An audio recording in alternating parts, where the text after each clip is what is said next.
Hello, everyone. I'm Eric Bowling, along with Andrea Tanteros, Bob Beckel, Dana Perino, and Greg Gutfeld. It's 5 o'clock in New York City, and this is The Five.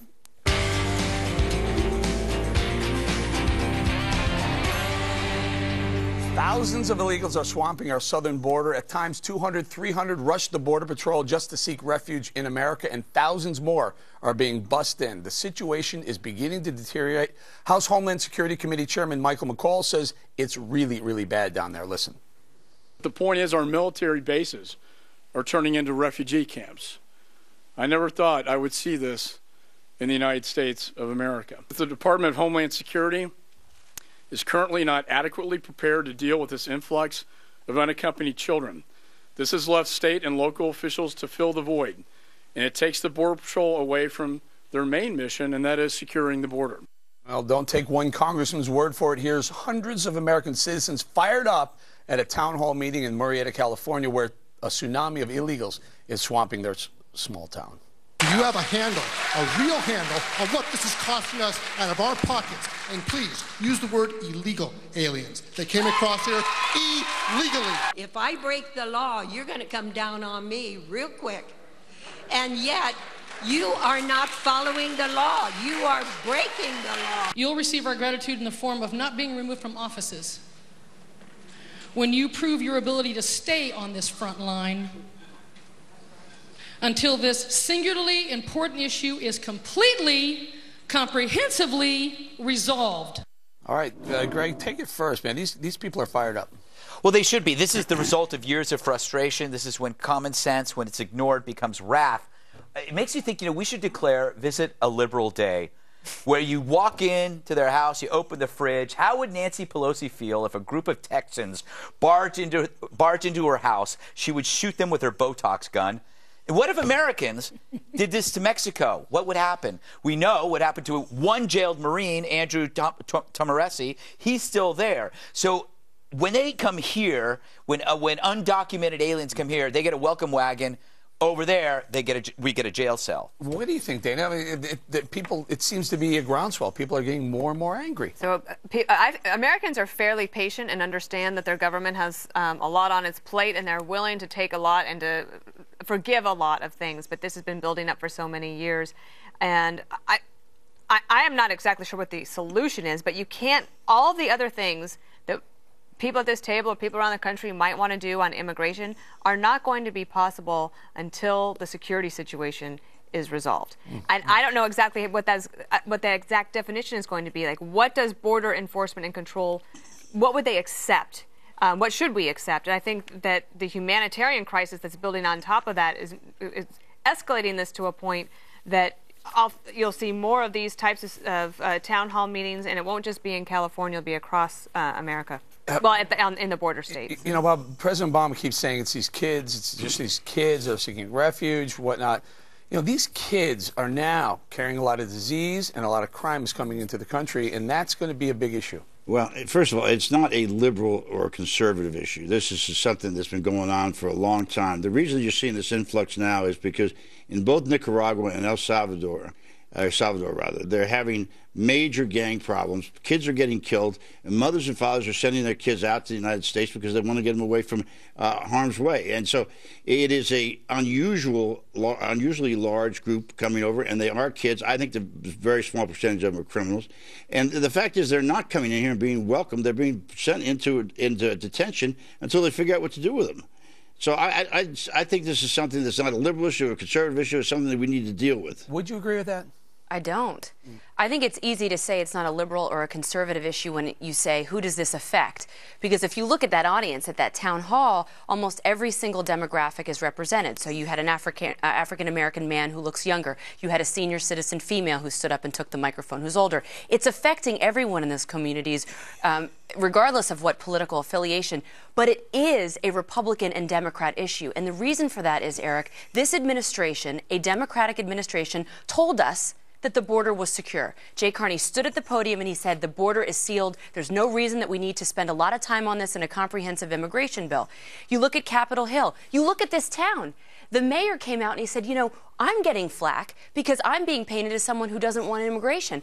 People in the town are being painted as xenophobic, we're bigots, we don't want them here. He goes, that's not the case. That's why it's a Republican and Democrat issue, because Democrats have allowed this to happen, the administration has allowed it to happen, and Republicans who just want to seal the border are painted as complete isolationist bigots. Who gets hurt the worst when 90,000 illegal youngsters come in and maybe 3 million of their parents? I think it's lower income people. I mean, they're the ones that won't get those jobs. I mean, you could argue a lot of people weren't willing to take those jobs, but it's the idea, I guess, that a violation of security somehow negates the concept of security. It's like, well, we got to let these guys in, so we can't even talk about it.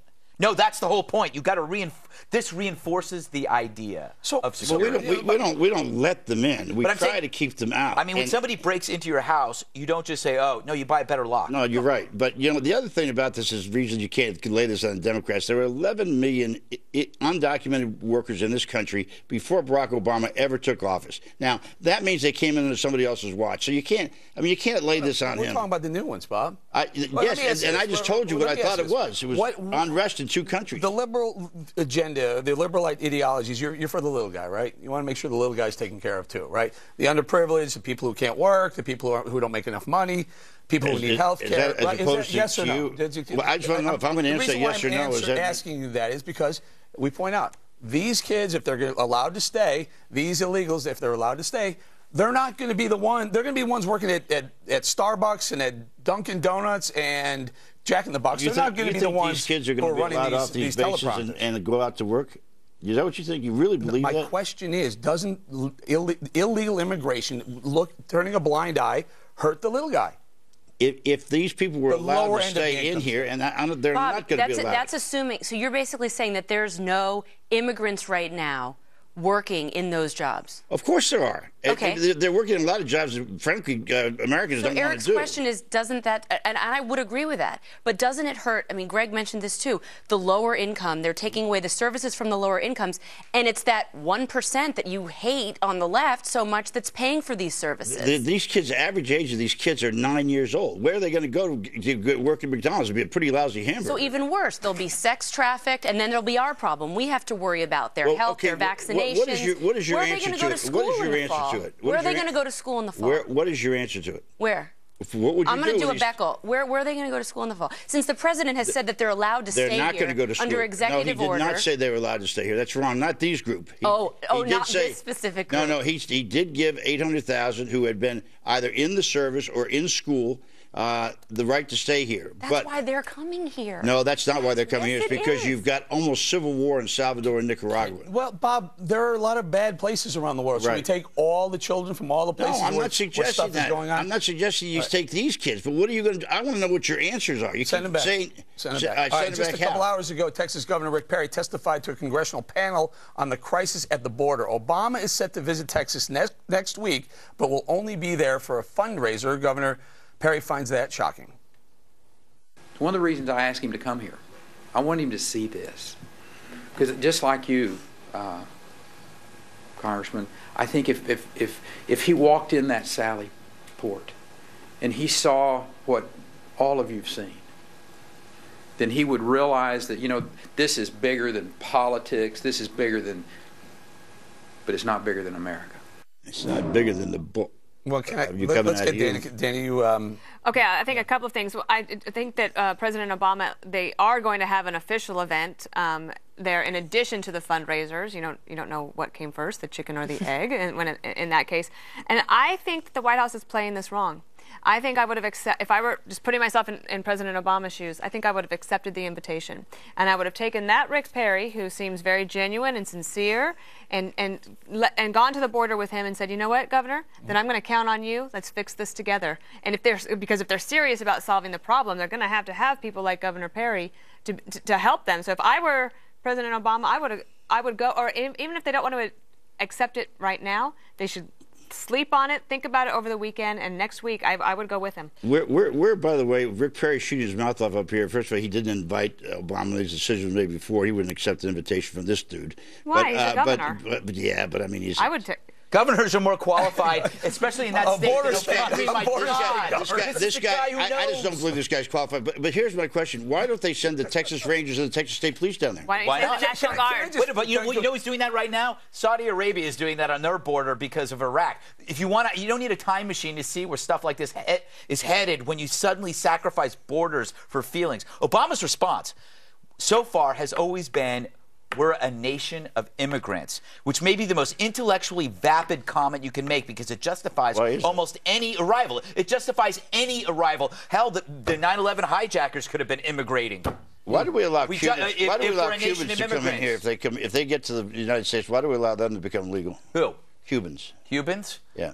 Well, maybe because maybe there's an orderly process that they undertook. Maybe they filled out the paperwork. Maybe they got a lawyer. No, maybe they did what a lot of people I know There was a law that was passed that said if Cubans could put their foot on dry land, they're allowed to stay here because of Castro. Well, why did the left hate on Elian Gonzalez? Why did the left make Elian Gonzalez go back? That is a great point. What if all these kids were all Elian Gonzalez? He was a child. Then what? Then what would now we he's a do? communist. Would we send him right back? Well, you know, it's surprising about Texas. Texas was just fine. When George Bush was governor down there, they didn't have a problem. No, no, I don't think that's exactly the case. I think that the president, as governor, was very supportive of a temporary worker program, which worked very well. And he thought, and a lot of people disagreed with him, but he thought that a national program like that would make sense so that if families wanted to come here and work and send money back so their kids could go to school, that's another thing. I heard an interesting statistic today, though.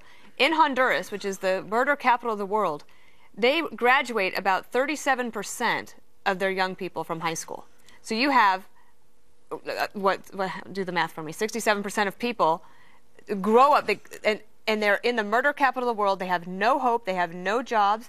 And so what I don't understand is there's the short-term problem of fixing the border now, but how do you explain to the families in Murrieta, California, that there's 52,000 kids here now? How do you stop that? How do we know there's not going to be 52,000 next year? What do you say to a Honduran father and mother about their kids being shot and they won't get them out of harm's way? I understand. That's what I'm saying. What about their grandparents? They should come too. So every country who has political turmoil, it's not even political. This is it is an example of the United States. The genesis of what this is. But it is an example of the United States always ignoring Latin America and not focusing enough attention. Do you remember when President Obama said we're going to turn away from the Middle East and we're going to pivot to Asia? Right. That again, you bypass the people who are on your border, which is probably the countries that you should have been working with because they're your best trading partners. I was going to say, well, there was a lot of trade bills that Democrats were against. Colombia Free Trade Agreement. A lot of trade bills that the unions were vehemently opposing. And so, here's the thing too: a lot of Republicans are in favor of legal immigration. They get painted as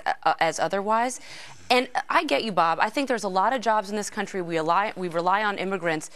Both parties have to come together on this. But the fact that this administration has denied that there even is a problem makes it very difficult to seal this border.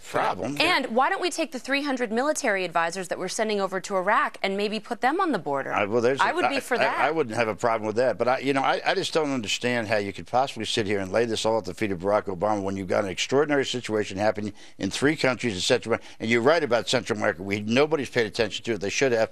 After the oligarch, United States big corporations owned and bought and sold those countries. He's incentivized this, Bob. He has incentivized this. And if you look at the immigration bill that the Republicans and Democrats crafted, I'll give you that, but it was led by Schumer and the Democrats, it rewards bad behavior. You can commit crimes and get legal status, something that 5 of us would never be allowed. May I get this in? Bob and I had a little back and forth yesterday about President Obama's claim that he's deported more than any other president and anyone at any given time. Here are the real deportation numbers. When you include the court-ordered returns plus removals that border agents can do, in the field, here's what it comes down to. President Clinton had 1.5 million per year. President Bush had 1.3 million per year. President Obama has a feeble 800,000 per year.